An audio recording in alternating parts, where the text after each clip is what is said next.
السلام علیکم ورحمۃ اللہ وبرکاتہ۔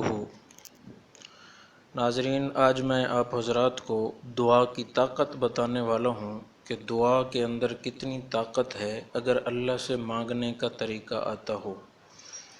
قبیلہ بنو سعد کے غلام حضرت عروہ رضی اللہ تعالی عنہ فرماتے ہیں کہ حضرت ابو ریحانہ رضی اللہ تعالی عنہ ایک مرتبہ سمندر کا سفر کر رہے تھے۔ سمندر میں کشتی کے اوپر سوار تھے اور وہ اپنی کچھ کاپیاں سی رہے تھے۔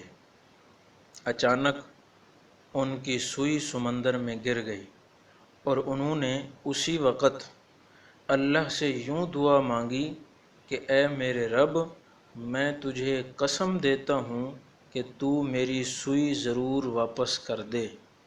یہ ان کے مانگنے کا انداز تھا اللہ رب العزت سے، اور اللہ رب العزت کو ان کا یہ انداز پسند آیا، چنانچہ اسی وقت وہ سوئی سطح سمندر پر ظاہر ہوئی اور حضرت ابو ریحانہ رضی اللہ تعالی عنہ نے وہ سوئی پکڑ لی۔ تو یہ صحابہ کرام کے مانگنے کا انداز ہوتا تھا، اور اللہ کی ذات کے اوپر ان کو کامل یقین ہوتا تھا اور اپنی دعاؤں کی قبولیت پر بھی کامل یقین ہوتا تھا۔ اس وجہ سے ان کی دعائیں فوراً قبول ہوتی تھیں۔